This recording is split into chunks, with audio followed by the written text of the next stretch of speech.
This is, first of all, I'm Brian Gallagher. I'm the CEO of United Way Worldwide, a non-government organization headquartered in Washington, D.C., with 1,800 locations in 41 countries around the world.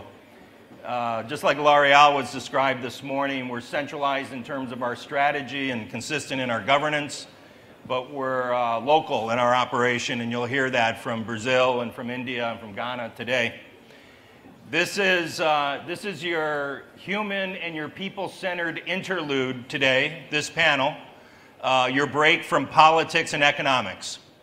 And in fact, without being facetious, one of the things that I'll suggest is that part of the solution going forward to a lot of the issues we've been talking about all day is to formally put people in the center of the problem to be solved. Immigration is about people. Economic success is about people. You know, I've worked my whole life, I'll introduce our panelists here in a second, I've worked my whole life working with corporations, for-profit corporations, and human service nonprofits in communities all over the world to try to put those two things together. And the best thing a person can have is a livelihood. But the marketplace doesn't always work for everybody in every instance, so it's the need to put those things together. There's no long-term economic success without human success. It's just not possible. We're going to, and the last thing I would say as we get into this conversation, just to put it back into a economic and political frame, if that's easier for us to think about it, and I would say even maybe provocative for us to think about it this way, is think about human beings as infrastructure. You know, we talk a lot about inputs into the marketplace. We talk about the digital revolution. We talk about knowledge-based economies. And yet we don't seem to talk a lot about people as inputs, their success. So we're going to talk a bit about what is the measure of success in our current environment. We've touched a bit on a few of these things, but I would say for our conversation, four very disruptive trends: globalization of the economy, digital technology, evolution. We just talked about the migration of people. There are more people living outside their country of birth today in the world than any time in the history of the world. And demographic shift. As an American citizen, actually American and Irish citizen, I would suggest one of the things we don't talk a lot about in the US that's causing most of the political turmoil is that economically we've lost economic mobility in the country. So if you're born into poverty, you're much more likely to stay there in the United States than you would have been historically, like my father. And the second is we're fast becoming a non-white majority country. And even though we don't talk about it a lot, it's freaking a lot of people out. So we've lost mobility. The white majority, especially working class, without a college education, not doing as well economically, and we're becoming less white. And it's caused a great deal of tension. It doesn't have to, but it has. So we're going to get into how to get young people ready for this new reality, this new economic reality. And we're going to start where you get the most return on your investment in the development of young people, and that's at the very beginning. The more you invest in a young person early, if it's a positive input, the more positive return. If it's a negative input, the more negative the return. We've got three folks to help us do that today. First, to my far left is Dr. Juliette Tuakli. Juliette is the CEO, Chief Medical Officer for CHILDAccra in Ghana. She is a medical doctor, a longtime professional health leader and administrator, and she's on the United Way Worldwide Board of Trustees. Next to Juliette is Eduardo de Campos Queiroz. He has just recently left as the CEO of the Maria Cecilia Souto Vidigal Foundation in Sao Paulo, Brazil. He had a, oh, I'm sorry, I went to my immediate left is Eduardo. Eduardo is got a career in banking and then early childhood education and private foundation in Brazil. And in the center is Chittaranjan Kaul from Pune, India. He runs a center for learning resources in Pune, deeply interested in not just early childhood education, but learning and learning styles and systems generally. Let me just share a couple of statistics and thoughts, and then we'll get right into our discussion. 85 to 90% of our brains are developed in the first 3 years of life. So every child born in the world is going to develop their brain most substantially within the first few years of life. And if you think of one of the things that develop as your brains develop is personality. So if we'd like to make a positive intervention early in a child's life, seems to be the time to do it. As we get ready, we'll also explore the idea of hard skills and soft skills. I once listened at a panel in East Asia, the Minister of Education from Korea lament to the audience that they were training too many engineers in India, or in Korea. They have too many engineers. And they weren't teaching people soft skills, collaborative skills, creativity, and so forth. So we're going to touch on both of those. We're going to talk about the need to upskill. You know, we've all seen the reports, whether it's the World Economic Forum's estimate that in the next 4 years, 75 million jobs will be lost worldwide to automation and to machine learning. Whether that's right or not right, whether you see it as a pro or a con, clearly machine learning and artificial intelligence is something that we have to deal with. Last two, the risk of losing an entire generation.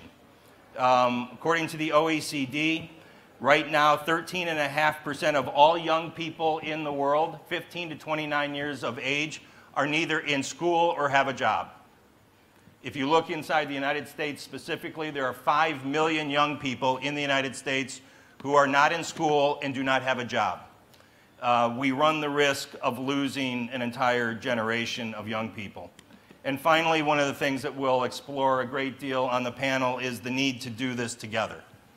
That, I forget who it was in the last panel, is that made the point that our generation, I think, is faced with having to create brand new systems, economic systems, healthcare systems, education systems, because our systems were built for a different economy, a different time. And so the idea of governments and nonprofits and businesses working together to create collective systems, I think, is what's in front of us. Juliette, to get us started, talk about how a child gets started in life, the importance of good health, nutrition, a good start to life, and what is the basis and the foundation? What are the principles that have to be in place for a young person to have the best chance getting started? Thank you, Brian. Ideally, a child would be born to a well-nourished mother. I would actually amend that and say a well-nourished and well-educated mother, having received adequate prenatal care and having a supportive partner who ideally would also be educated and well-nourished. Thereafter, the child would be exposed to education, preschool education, that focus especially on creativity and learning a lot of the soft skills that would make them relevant adults. Negotiation, interpersonal conflict management, sharing. It's very important that preschool education be supervised to provide these skills adequately for preschoolers.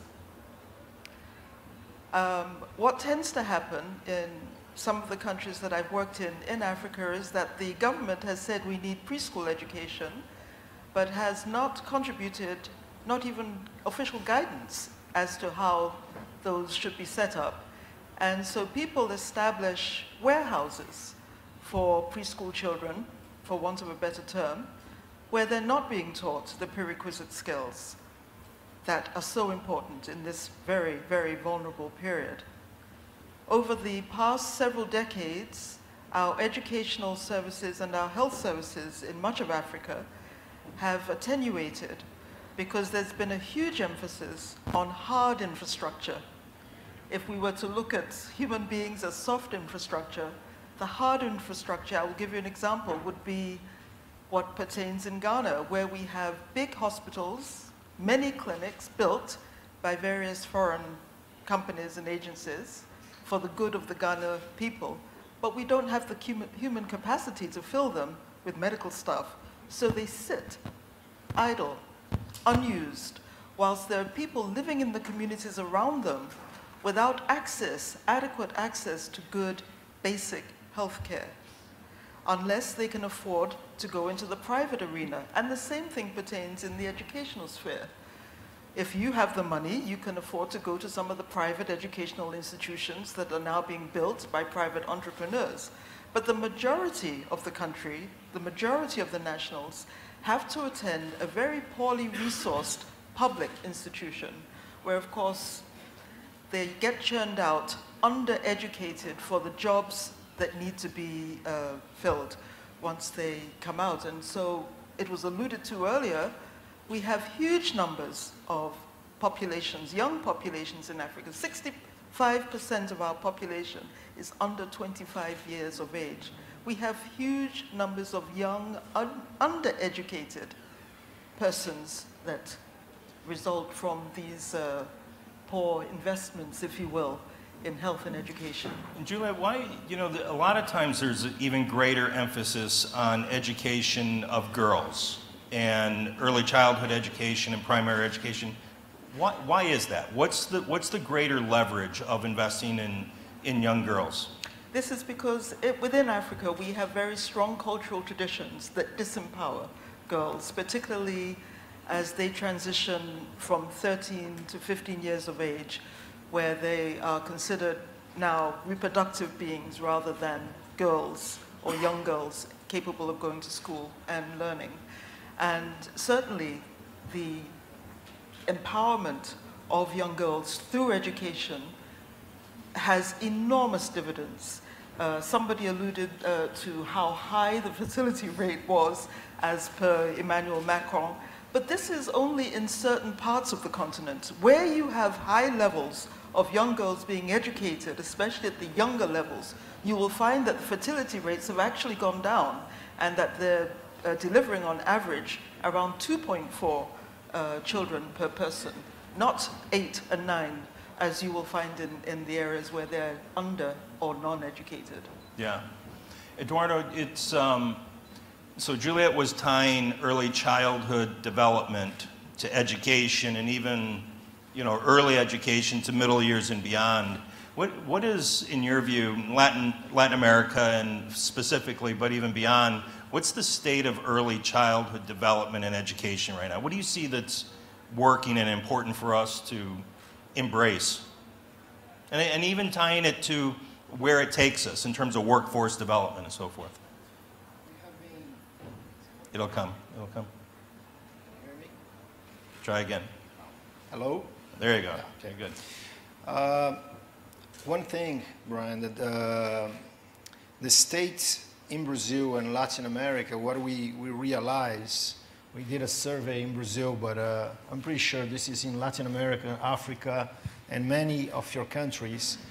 People in general, they don't have the knowledge that was just mentioned about the importance of early childhood development. People know intuitively that they have to take care of children, but they don't know the impact if they don't have an attachment, they don't read with and for the children. This is a huge impact that we don't take care of these children, especially the vulnerable ones. We're talking about migration in the last panel. We're talking now about many children, many young people not working and not in school. And this brings to the sciences show that if the base is not a concrete base, these children are going to leave school. They're not going to have good jobs. And this is pretty much happening in Brazil, Latin America in general, Africa, and many of the countries around the world. We have been able to do some good work in Latin America at the foundation that I was working, also United Way in Brazil, that I also help as a volunteer board member, trying to build sensitize, build the capacity and mobilize public, private, and social leaders. In a way that Congress in Brazil, for example, passed a law in 2016, and the president signed a law for early childhood development. And we are not talking about just early education, between brackets early education, just early education. We are talking also about the development that happens in the family, in the community, that this is really important. Because normally when we think about children, and when people ask me, what do you do for a job? I said, I work with early childhood development. Oh, you work with early education, childcare. I said, no, it's much more than this. It's the system, educational system, but also trying to help and build policies for families in their homes, in their community, like a home visiting program, a center-based program that is intersectoral. Because health, education, and social development, they must work together to help the families, especially the vulnerable families. How do you convince a business leader or a national politician that holding a baby on your lap and reading to the baby and affectionately touching this young child matters to that politician or that CEO? Why should they care? Yeah, in a forum like this, we can mention the study of Heckman. There's a Nobel Prize in economics from the University of Chicago. He has been studying early childhood development, and he's showing that if you invest until 3-4 years old in a good quality early childhood program, it's going to be less use of drugs, less school dropouts, salaries at 40 years old, 36% higher. You talk with numbers. It's funny, when we started this panel, a lot of people left. Yeah. Because we're going to talk about people now, not numbers. Yeah. And we can talk about numbers also. Yeah. The results that not investing, the country and the society is going to pay with migration, with dropouts, use of drugs, and many other things. So, Chittaranjan, I'm going to come to you in a second, but to this point, so we all in our countries spend a lot of money to build sports stadiums, right? Depending on whatever our sport of choice is, we spend literally billions and billions of dollars to build these things. I was in a ballroom once in Minneapolis in the US with 1,000 business leaders, and they were about to spend $1 billion to build a new football stadium, American football stadium, and a new baseball stadium. And the speaker that was with us was the chief economist at the Federal Reserve. And he got up and he said to this group of 1,000 business leaders, if you instead would take that $1 billion and put it in a foundation that would ensure quality early childhood development for every new child born in the state of Minnesota, your economic return will be much, much greater than those stadiums you're going to build. I asked the question because they built the stadiums, and they didn't set up the endowment. But your argument around financial return as well as human return is compelling. Chittaranjan,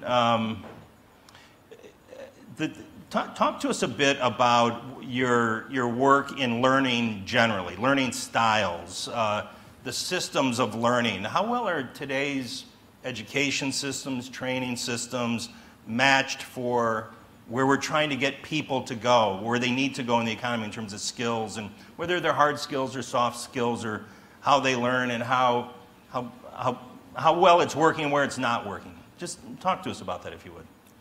Thank you. I think it would be interesting to start the answer to that question with looking at the topic that we have here for this particular session. We're asking, what does it take to prepare our young for jobs? I don't know, I'm sure many people in this room are familiar with an annual Gallup study which measures employee engagement. It's a pretty big study. It involves something like 200,000 respondents. It is done in about 142 countries, and it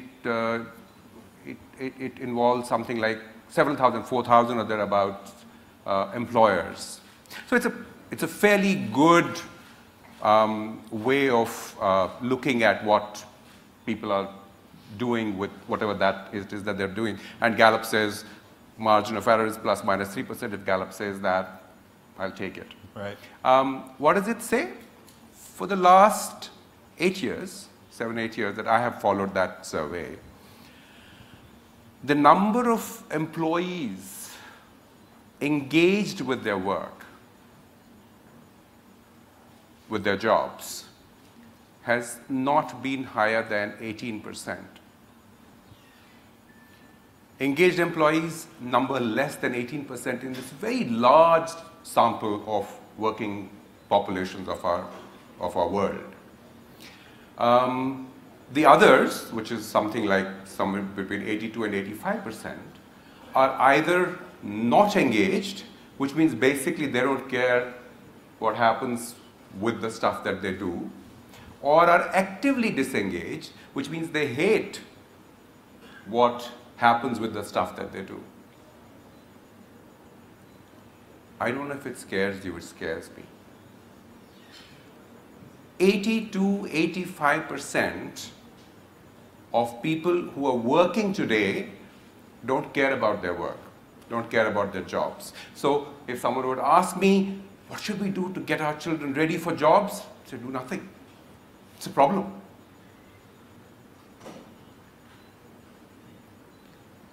If we begin to prepare our children, and all of us are doing that, the education systems are doing that and so on, not doing it very well, but still trying to do that, trying to get young people to be ready for the jobs that are available, we condemn them to a life of meaninglessness, to a life of frustration,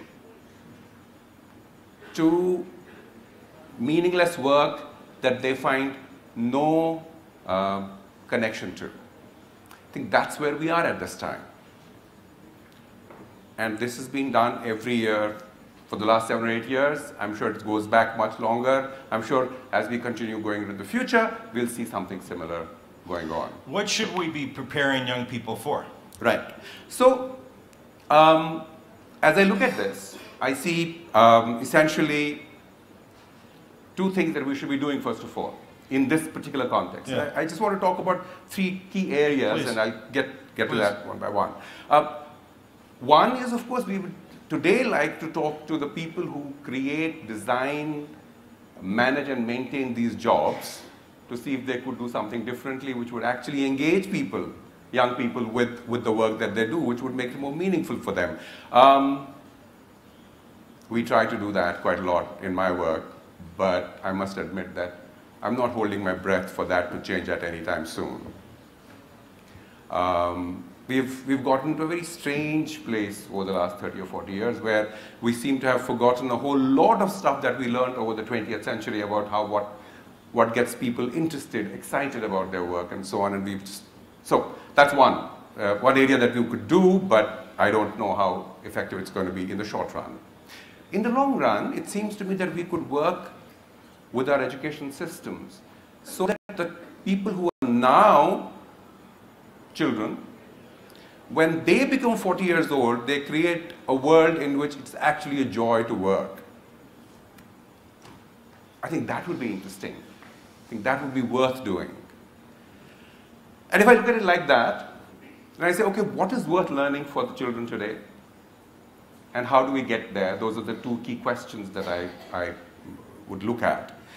And to me, it seems that when we think about what is worth learning today for young people, one of the first things that we immediately look at is this is a period of dramatic and rapid change. It's discontinuous change all the time. We've seen business models going out of contention in a decade or less. We've seen people not knowing what skills they should learn because they become useless by the time they've learned them and so on. So I think as I call this century, I call this century of shifting sands. Constantly shifting. It's a century of not knowing. We do not know what we should what skills specifically we should teach our children so that they can be successful. I think in this scenario, it seems to me it's much easier to think about what kind of education they might have rather than what knowledge we should give them. To me, it seems that today, given the rapid pace of change, etc., on the one hand, and on the other hand, the dramatic epidemic of mental health challenges that our young are faced with, and it's across the world, it's truly scary. Because there is no mooring, there are no anchors, there is a sense of drift, and so on and so forth. So these are two things that are happening in our world. Change is relentless, and there is nothing to hold on to. Where do you think so I take your point about education systems being about educating versus disseminating knowledge is the way I hear it. If you're an employer, do they then as employers take up the specific skills to be trained against? So, so you need skills as an employer, yeah? So here's what I look at. If I were to help a young person learn what I think would be useful for an employer 20 years from now, which is when he's going to get into the workforce, or 15 years from now, or even 10 years from now, I really don't know what he should do. I don't know. Yeah. I'm not sure what he should learn specifically by way of skills, and the entire effort to say we must pack skills into the children is really flying in the face of what we see every day.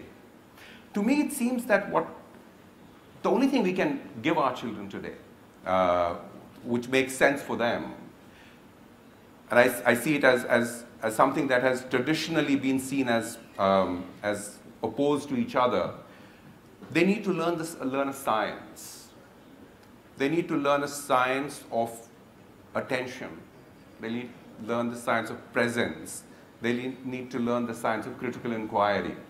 We do not help young children learn that very much. And it's a science. It's a way of looking at our presence and our understanding of the world and so on and so forth.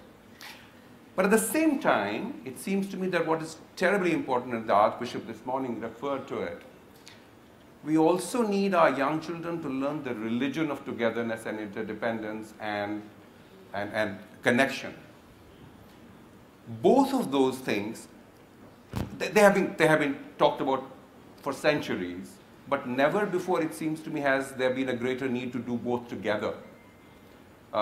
It is not enough simply to learn skills by ourselves, though that is very important. We have to look at understanding of critical inquiry and just being present to what is going on and what I can do to that. What is the skillful means of dealing with the shifting sands that I have here? Yeah. That's very important to learn. Yeah. But it's also important to figure out how I connect with my world, the world that's around me, and so on and so forth. And again, we do not do much of that, and the technology that we've had, the impact of technology has exacerbated that problem substantially. And we need to really go back and say, this needs to change. So let me take off on that piece for the three of you, and then we're going to get to the audience quickly after that. So as we were talking backstage, your questions will be as good or better than mine, so we'll get to you. How do you measure success in the future? So what you're talking about is a learner-centered or a child-centered definition of success. An employer might define success differently, a government leader differently. I'll just say from my own perspective that so many of the economic metrics that we use in the world and make decisions based upon really don't reflect the experience that many humans have in their communities. Yeah.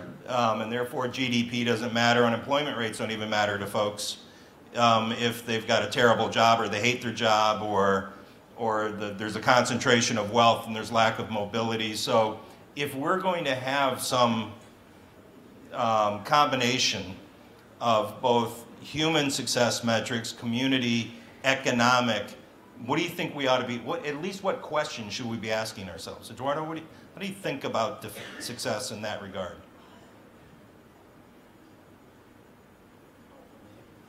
That's, I truly believe in about this mix of hard skills and soft skills. I try to raise my children and on the idea of they have to learn the science, as you were mentioning, but about questioning and pretty much also living in community. See, everything that we are seeing happening, this polarization and this people not listening, we're talking this in the back, people not listening to each other. Like everybody now is writing. Everybody writes on the social medias. I was telling the story that 20 years ago I was living outside Brazil, writing to my father and to my friends. The only one that would write me back was my father. My friends never wrote me because people don't like to write. But now everybody writes, but writes without really thinking. In 140 characters. Yeah, exactly.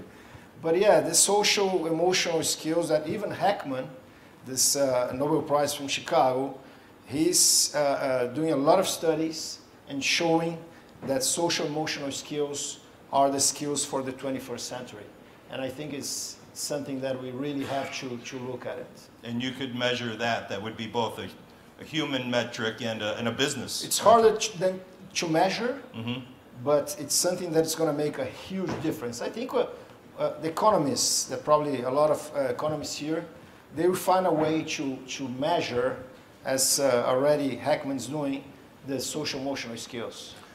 Juliette, how do you think about the measurement of success? If we talk all the time about how the different sectors need to work together, government, business, civil society, but seemingly we don't always agree on the measure of success. We go back to our institutional metrics.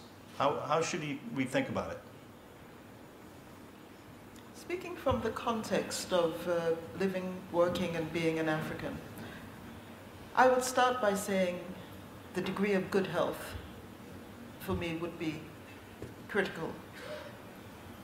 There's been nothing more painful than to see children with access to education, especially as youngsters, who are unable to learn because of their suboptimal health. That is extremely painful to observe because it's preventable. So one of the metrics would be an understanding of health, an ability to measure the health knowledge of people of childbearing age, perhaps. That might be the way to look at it. But that said, I think there needs to be a much greater investment, particularly on the continent, in STEM education. Because I think we have to build persons, young persons, with an intellectual curiosity of what's going on around them, being it in agriculture, technology, across the waters, and a sense of being able to feel competence, a sense of self-competence, to be able to address difficult problems, create solutions. I mean, that essentially is the definition of an entrepreneur.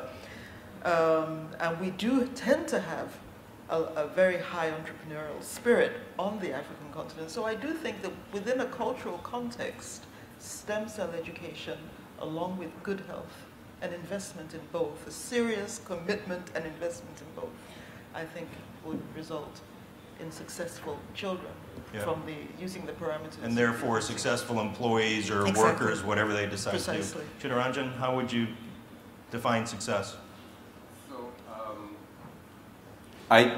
For me, I think the definition of success does go quite a bit beyond whether employers are happy with them or not.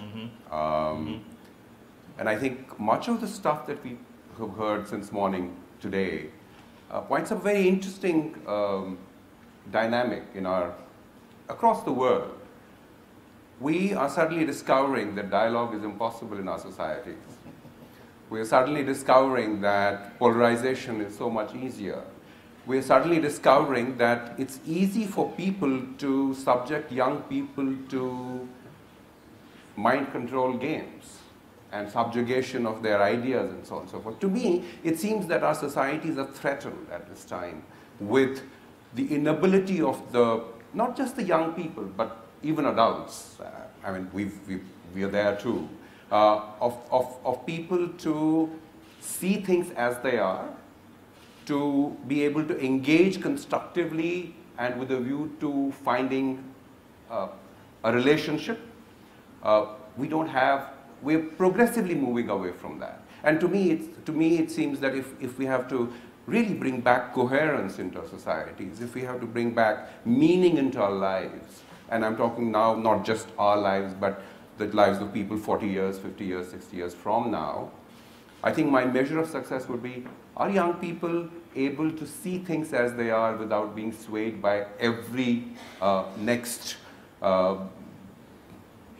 demagogue who comes along? That's one. And do they have the capacity to sit and dialogue with each other? Do they have the capacity to consider alternative viewpoints? Do they have the ability to seek at least, if not find, common ground and so on? I think that's what I would look at as measures of success for education today. Let's turn to the audience, and we'll take a couple of questions, and then I'll summarize them. And right down here in front, please. If we can get a microphone right here. And, please, while we're waiting for the mic, go ahead. It's right here. I just wanted to say, to add to that, what I'm saying is something which... Is it on? Yeah, wait just 1 second, please. I just wanted to add to what I just finished saying. The technology for this has existed for centuries. It is not something that we don't know how to do. And in pockets of practically every country, you will find this being practiced. Yeah. Therefore, it's not so much a question of, do we know how to do it? Yes, we do. Do we have the concern to do it is the question. To be institutionalized at scale. Yes. Please, sir. Mr. Moderator, thank you. I think you are moderating one of the most important panels of this conference. And I say that because I've always had a passionate interest in education. I was Secretary General of the OECD, and I personally created the Education Department because we put such emphasis on it when I was essentially in the Canadian Cabinet. Now, under that, you may know we created a program at that time called PISA, which is a program of international student assessment, which still plays an important role in allowing people to compare results. And they're pretty reliable because most countries don't change a lot in the scale. And this takes, 250,000 was our first test. And now, of course, they're just looking at teachers. No, I'm not at the OECD now, but I think it's extremely important. And early childhood education. Let me just make a personal comment as you were talking about your children. Yeah. Well, I was very fortunate in my own education because I grew up on a small farm in the Ottawa Valley during the war. I was born in 1936. My brother and I, by the time we got to school, which was a one-room schoolhouse, we could read, we could write, we could do arithmetic because of my mother. Now, one of the things we've got to think about when you talk about, you're talking about good health, you're talking about good habits, think of how important the parents are in terms of early childhood education. Yeah. Because, from then, I went to a major public school, which was also good because people drawn from all walks of life and all races and all communities, downtown schools. We've lost a lot of that in the last 50 years. My point is that early childhood education to which you refer is very important. Now, moving even to the university level, where I sat on the Principal's International Advisory Board at McGill, the big debate is, what are we educating people for? What jobs? Even at university, things are changing so quickly. And you heard Kamal Dervish this morning point out that the technology is going to be such that in 5 years, we won't recognize the world today. Now, how do you train students for that? Yeah. And how do you train students so that they will not be displaced by AI, which is coming at us fast? The rapidity of changes today is incredible. So let's get our panels to react to that. Two great, so one is teachers. So the importance of teachers and parents as teachers. Well, that's my own experience with my mother, that's why. And the other is a little bit more on how we train, how do we educate young people especially to take the onslaught of artificial intelligence and the speed at which things will change. quickly comment. You know that I totally agree with you about the family, especially vulnerable families. That's the lucky that you had, and everybody here probably, most of the people here, to have their parents as teachers, where the development happens. The majority of the vulnerable population, they don't have this, because this, we must try to convince governments about how to help these people, vulnerable people, in their homes, in their community. And the science is showing that this, if you do this with quality, you have good results. If you visit people in their homes and if you visit them in their community, this helps. And another thing, at least in Brazil, yes, teachers, professors are really important. We do have a huge problem in Brazil because they are coming out of universities to teach young people with only theory, not practical. And we are trying also to convince our policymakers in Brazil to change this. It's a huge resistance from university. They don't want to change the curriculum, but we are trying really hard to change, because, you know, to teach young children, you have to know how to interact and everything. And they're very theoretical about it. Other thoughts? Please, Chittaranjan.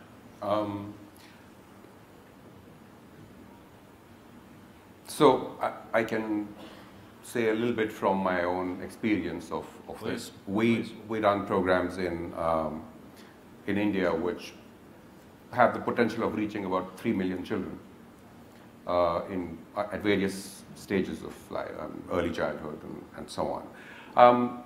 It's a large-scale system change effort, and we are essentially looking at shifting the teacher perceptions, not so much of course, their skills and so on, but much more of their role and their understanding of who they are and why they're there. We're trying to do that. As teachers. What difference does their being make? Mm-hmm. What does it change in the society if they are there? Mm-hmm. And that, it seems, makes a big difference to their abilities to both acquire fresh skills, but more importantly, to connect with the children in a way that's much more effective for them. Yeah. That's one thing that we do. Yeah. Second thing we do is to recognize that the teacher incapacity is a part of a larger systemic question of systemic incapacity, of leadership, etc., across the entire system. So we work with officials who go all the way up to, from the grassroots people, all the way up to the state officials who manage those systems, etc. And we basically say, everyone who manages that system needs to understand at least 3 types of leadership. We say, if you're running an education system, you must be able to provide pedagogical leadership. You must know why and how children learn and what's the best way of doing that. You must also be able to provide institutional leadership. Unfortunately, not very well done in our country, where most of them are treated essentially as postmen for passing on instructions back and forth. But we try to help them see that they are actually leaders, managers of those systems, which then creates a certain willingness and an interest, in fact, to not only help themselves again, looking at their role as a different one from that of merely being a carrier of instructions from one side to the other. Yeah. The third thing we say is it's very important for all of these people to be able to exhibit community leadership. We know that when communities get engaged with education, then children fare much, much better. We know that when they're not engaged, it's an uphill battle for everyone. Yeah. So how to connect with the communities, etc., and make them a part of the children's learning processes. Yes. That seems to, again, help a great deal. As I said, our programs potentially might reach 3 million children. We don't think we actually reach 3 million children, but we probably reached about 25%, which for us. Yeah, it's a pretty good number. Juliette? Teach them to read. Teach them to read. Teach them to read, and limit the access to electronic media on a daily basis would be my response. So we've got a red flashing light at us. We're giving, we're giving back a little bit of our time. I realize in terms of how that clock started, but we're happy to do that. Let me just finish with this thought. Oh, sorry. Okay, we'll take one more. Yep. Depends on how much the organizers let me ignore this red flashing light. So right down here first. Yeah, Oda Aberdeen, I sit on the boards of various educational entities, and we focus on the Mideast. My question to the panelists, when you have a society where one group demonizes the other, when you have politicians who demonize, that has a major impact on children, on young people. And how do we get rid of this demonization? If we really want to have a society with healthy people who are happy with themselves, who feel good about themselves. So it's a great question. How is it, we're very good at dividing each other and marginalizing groups. How do we break down those, how do we stop that marginalization in order to create a greater good? As we were saying earlier, it's the question that we've been struggling with since morning today. Yeah. And in some ways, I would say our hope is the children. We have seen again and again that even in society, the place I come from, deep divisions on the basis of caste and backgrounds and so on and so forth. The adults won't talk to each other. The adults won't sit in the presence of each other. Children will mingle and play. Unfortunately, what does happen is as the children grow up, they are socialized into the same sort of social mores, and that eventually become like them. But I think if we could, if we have hope anywhere to create a more inclusive society, a more dialogic society, then I think it would make sense for us exactly doing that. At the level when the children are young, to help them develop the ability to see things as they actually are. This person is not necessarily a demon, the one who's next to me, because he actually looks like me, works like me, thinks like me, feels like me. It's possible for children to see that. And the second, to try and see if we can build, not build, I would say, retain the capacity for dialogue that the young children have for a little bit longer. I mean, if we can take them to 20 years, I think we'd have done the job well. Let's take this last one right here, and then we'll have to wrap up.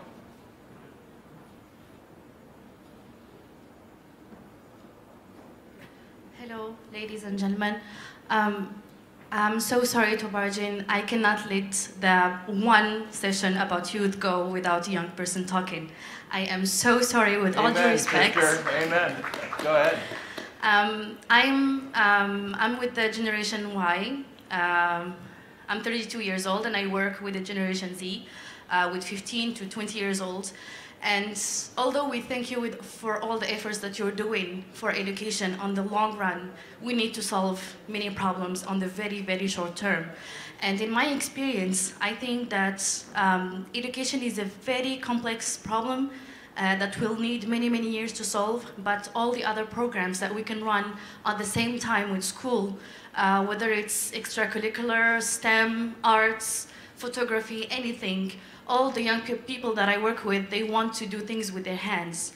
They want to be involved, not in a classroom getting information, not in front of a laptop getting information, but doing stuff and making stuff and learning by doing. So please, if you can just shift also your focus on the short-term goals as well, and thank you very much. Say something about short-term. That's a very important observation, because where children or even adults do things with their hands or create with their hands, it induces a sense of self-competence and accomplishment. And that in and of itself is a positive development, social development factor.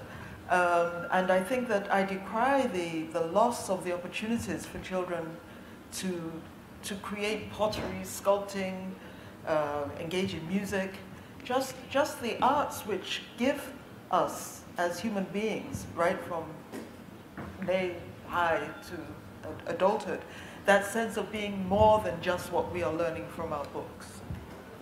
Other thoughts on short term? Well, just to say that learning by doing is the best way of learning there is. And of course our young children, young people benefit greatly when we do that. The connection of head, heart, and hands is a very, very special one. And the short term and the long term do not have to be separated out. I think when the short term happens well, the long term follows. But I think it does need to be pursuant to a particular plan. It does there needs to be a sense of where we are going, and I think that's what the long term does. And what needs to happen now, which is using the hands, is what the short term does. Absolutely. Eduardo. Just to finish up, you're talking about social emotional skills, the learning by doing. And one thing that I disagree with you, that I think we can solve the educational problem in the short term.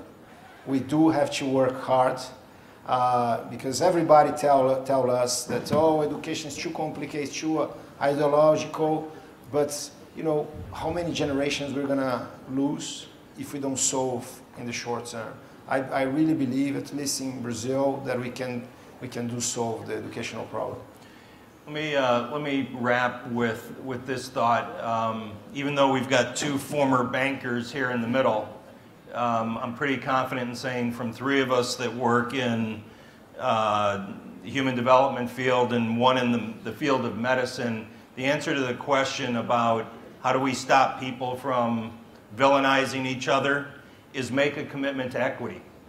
You know, I grew up in a part of the U.S. that we talk a lot about today politically. Former steel countries, Standard Oil, oil refineries, and back when I was growing up, we had, if you had an African American, a black American working next to a white American, working next to a Mexican American, all in U.S. steel, making $25 an hour, everybody was happy. There were 125,000 steel jobs in this part of the region in the Midwest just outside Chicago. Today there are 3,000 jobs. And I went off to college, most of my friends went into the mills, and those are the populist movement today, and I'm a global elitist. If we care as much about the path they took as the path I took, and especially people of color or minorities in societies, and focus on equity, and I'm now speaking to political and economic leaders, that will be the future of our economy and the future of our political system. We want to rebuild back democracy, however we define it, representative government, then equity is the answer. And a human-centered focus on equity that is about growing the marketplace, but in a way that leads to human success as well. Thank you for letting us be a part of this, this session these 2 days. Good day.